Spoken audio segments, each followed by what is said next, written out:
Yo, Shaq, I heard me a rumor yesterday. It was one of those sophomore nitwits calling me from the back of the bus. Cornell or Leon or one of those. No need to respond. That only made them worse. I heard you's got a new man. I heard you's making it with Nelson Mandela, Shaq. Mr. Black America. Shit, he ain't black, Leon. Somebody else said he's a zebra, black and white stripes.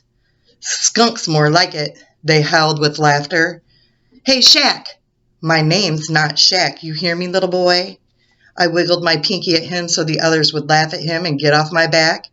We were almost to Scrub Harbor where I could get out of that damn yellow oven that everybody recognized as we careened up the coast from one pretty little town to the next. Here comes the USISS kids, the useless kids. The kids in the program, the poor kids, the black kids, the lucky kids, though they don't appreciate it, who we so kindly allow to attend our marvelous suburban schools. 6 months more and then I'll never have to ride a school bus again.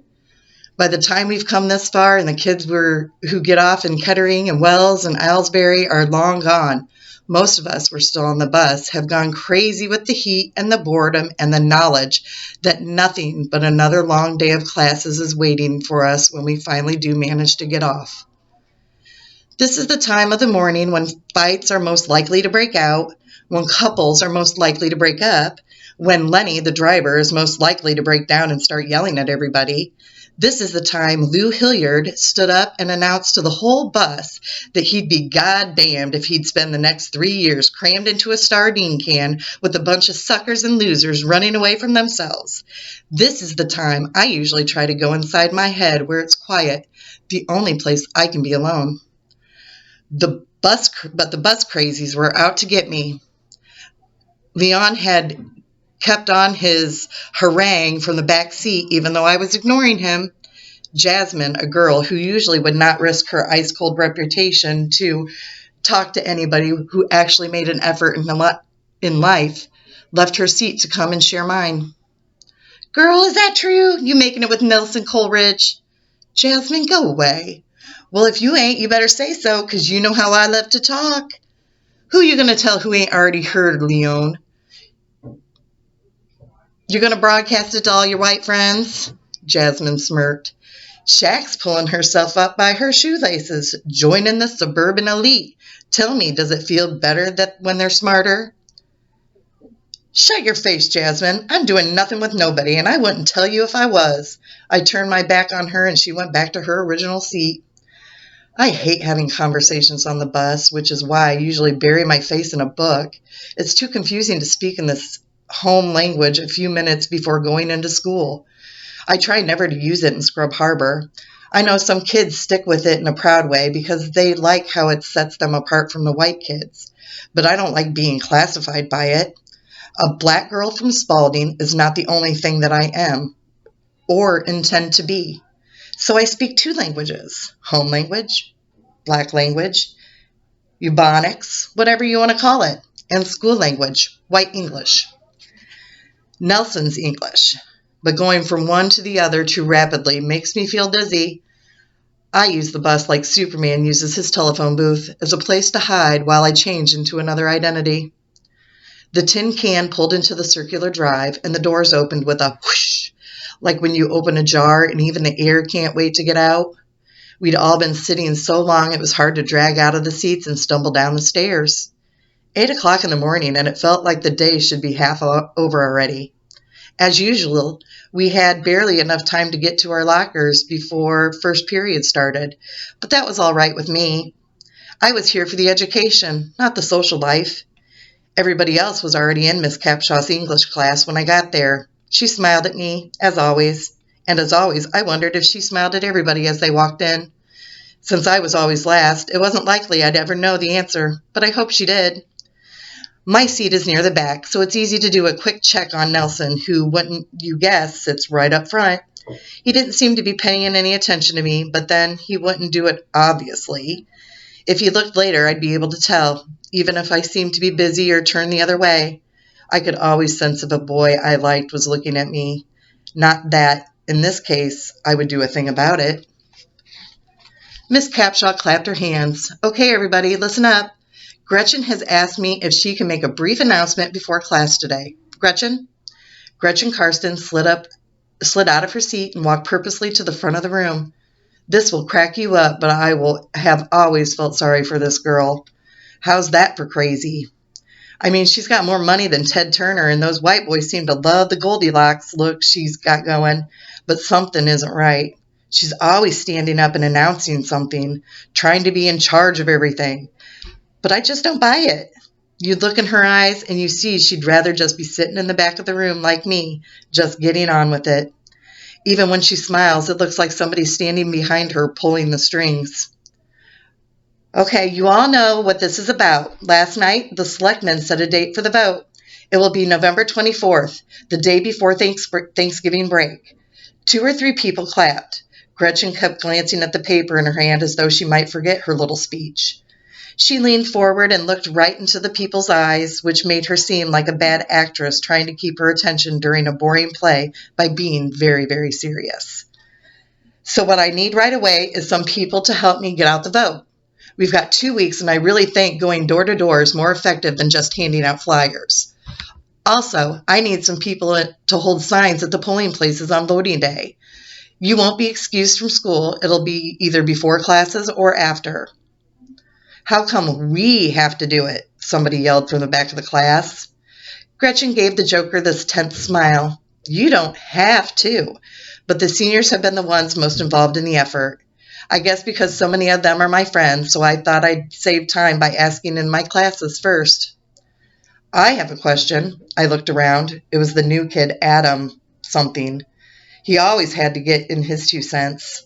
I had the feeling he was kind of a big deal at his old school, and he was trying hard to regain that status here. Somebody should tell him it's too late.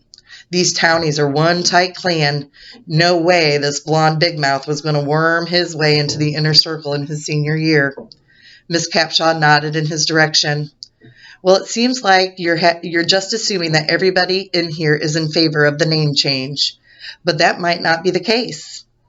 You don't have to be in favor of the change to be in favor of a vote, Gretchen said brightly. But it seems to me that people who'd rather keep the name the same have no reason to favor a vote. They've got the name they want now. Adam looked up at her. He thought she'd throw him a biscuit for being so smart. Miss Capshaw interrupted. That's true, but I don't think Gretchen expects everybody to help out. Those who don't want to certainly don't have to. But Adam wasn't giving up. I'm just wondering if people might feel some pressure to do it, since so many of the kids in the honor classes seem to favor it. All of a sudden, everybody wanted to have their say. That's because we see the economic benefit of it, Nick Cross said. It doesn't matter as much to the other kids. Elle Burnett turned around and glared at Adam. Nobody's pressuring anybody. It's obvious who's against us anyway. Who's us, Elle? Everybody whose father makes $500,000 a year? That was Tim Evans, whose father, I happen to know, is a mail carrier. Even Nadia Kozarensko who never says boo, was making these puffy noises through her nose, letting her anger out, I guess, in little sneezes. Miss Capshaw interrupted them. Class! Obviously, this is an issue that many of you have strong opinions about. We can take a few minutes to debate it, but not like this, not attacking one another personally. But it was hard for people to settle down. Tim pounded on his desk. I know I'm in the minority here, but I'm a scrub, and I'm proud of it. Most of the Follies weren't even born here. Your parents moved here so you could get a decent education in our schools, and now you want to change everything? Where do you get that? Nick said. My grandparents were born here. My father developed all the land behind Baker's Field. If it wasn't for him, this place would still be in a backwater. If it wasn't for him, we'd still have wetlands in back of Baker's Field and more nesting areas for seabirds. Miss Capshaw put a stop to it then, but not before the 2 sides were yelling stuff back and forth about you scrubs and you follies, like the 2 names were the worst curse words they could come up with. I just had to laugh. To tell you the truth, I laughed louder than I've ever laughed in this school the whole time I've been going here. That actually stopped the fighting as much as Miss Capshaw's yelling did. People turned around and looked at me like they'd forgotten I was even in this class, And why the hell was I laughing at their big, important argument? Nelson turned around too, but I was pretty sure he had forgotten I was there. Mind if I sit here? Nelson was holding his tray of pink ravioli and microwave corn kernels in front of him, not daring to set it down on my table until I gave the go-ahead. I looked around.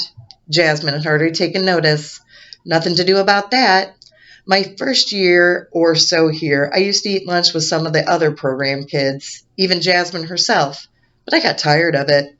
Always the same group, talking about the same stuff, arguing real loud and enjoying the white kids stared and when complaining about it afterwards. And eating with the white kids was even worse. I only tried that once. They all talk about football games and playing rehearsals and stuff, and I just can't imagine wasting 2 minutes of my life on. So now I usually get here early enough to claim one of the small corner tables for myself and a good friend, like Toni Morrison or Alice Walker or Audre Lorde. Lately, I've been reading this autobiography by a man named Henry Louis Gates, an African American who teaches at guess what college. I slipped the book onto my lap and looked up at Nelson. It's not about going out. I just want to talk to you a minute. Fine, I said, motioning him to a chair. Talk away. He settled himself in, but kept his eyes on his lunch as he began to talk. I'm sorry about Saturday. I know I came off like some know-it-all jerk. Nothing to be sorry for, I told him. You were being you, and I was being me, that's all. We just don't have much in common, Nelson. Skin color is not the only thing. He nodded, then actually looked at me. I know that. But who do we have things in common with? You're not much like the other program kids. I'm not much like the other Scrub Harbor kids. Maybe not, but we're more like them than we are like each other. I don't think so. Well, I do. Kind of an impasse thing going on there. We were both silent for a minute, and then Nelson said, You have secrets, don't you? I feel like there's a lot you don't tell people, or at least you don't tell me. Like what? I gave a little laugh, and it didn't throw him off track. Like about you, or about Lou Hilliard. I've been remembering some things. You were pretty good friends with him, but for some reason you don't want to tell me why he's in jail. I sighed. God, Nelson, why are you so obsessed with Lou Hilliard? I'm not, he said. I could tell he came close to saying more, maybe saying who he was obsessed with. I was thankful he managed to hold his tongue. So I told him the whole story. What difference did it make anyway? I wasn't betraying Lou. He probably wouldn't even remember who Nelson was by now. Maybe he wouldn't even remember who I was since I hadn't been to see him in over a year. You're right, Lou and I were friends. As a matter of fact, the year he went back to Spalding our sophomore year, he was my boyfriend. Nelson had this funny look on his face. Good friends, he said. Yeah, good friends. We were both having a hard time trying to figure out where we belonged. It was hell coming out here to school every day. Hell. But it was even worse staying in Spalding where just about everybody had given up. We argued about that a lot, whether he should come back to Scrub Harbor or I should go to Spalding, but neither of us would change. So what then? He started doing drugs? I could see Nelson was eager to get to the part where I'd start trashing Lou. I shook my head. Lou was never using. It was my brother, Darius, who started him dealing. He dropped out of school and he needed money. We all needed money. You got to have money to live, even in Spalding. Darius could never have gotten a job that paid as well as dealing, even with a high school diploma. Lou saw that and he asked Darius to get him started. This is your brother? The one you were trying to find on Saturday? That's the one. Nelson leaned over and put his hand on my arm. Shaquanda, if he's dealing drugs, you can't be involved with him. You need to cut him loose. Let him take care of himself. You can't be responsible. I shook off his hand. Nelson, are you listening to me? Darius takes care of us. My mother works nights cleaning office buildings. Do you think she makes enough money to feed 4 children and pay rent? Your family's living off drug money? On whatever money there is, how many program kids drop out before their senior year? Why am I so lucky not to have quit school and look for work? Because Darius gives us money.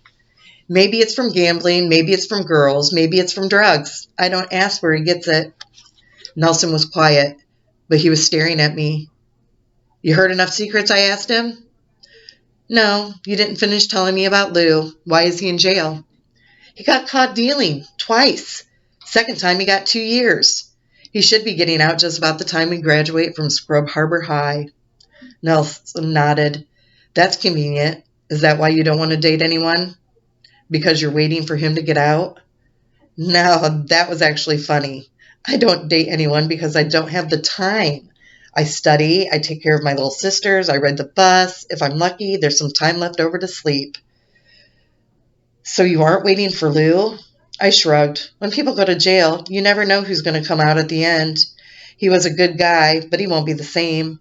Somebody told me he takes art classes and draws my picture from a photograph he's got. If that's true, I hope he's been practicing to be an artist when he gets out. I hope he doesn't have plans that include me, because my plans don't include anybody but myself. Nelson nodded. I got it. I was hoping he'd get up and leave.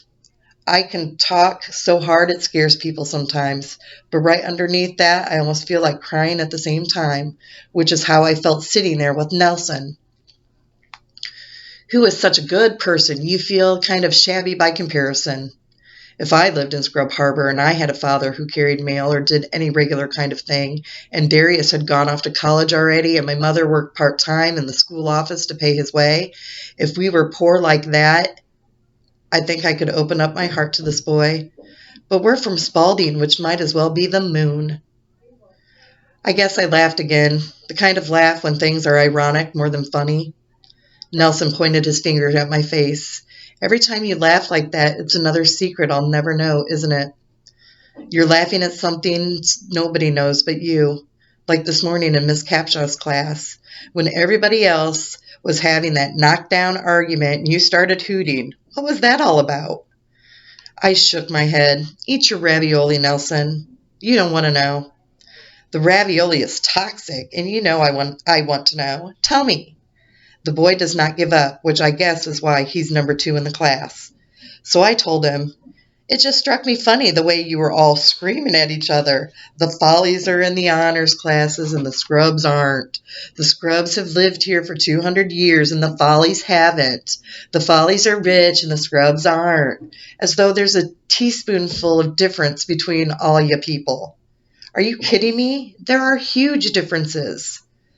Nelson, I said straight out, no matter what you think of yourself, you're all a bunch of Follies to me. He sat up very straight in his chair like I slapped him. Well, thanks a lot. I guess that puts me in my place. He stood up and grabbed his tray, strode across the cafeteria, and dumped the contents into a conveyor belt that took his untouched food back to the kitchen to be tossed. My heart was pounding a little. Seeing him so angry and knowing I'd made it happen, I looked away. I had just sneaked my book back onto my table, trying to knock Nelson out of my head so I could go back to being alone again, when I realized he was coming back towards me. Before I could do more than flip the cover closed, he was leaning over the table. I just wanted to tell you something you might not have been aware of, he said. That book you're reading by Henry Louis Gates? Damn, I knew that was coming. He teaches at Harvard. I didn't say a word. So you think everybody at Harvard is a folly too? You think there's nothing a folly could teach you? He asked me. I let the question simmer a minute, then decided not to deal with it. I don't know, I said. I slipped the book off the table and into my pack. I hope Nelson couldn't tell that touching it made my fingers burn. No, you don't know, he said right back at me. Too bad you never will. It was the first time I'd ever heard Nelson say anything mean.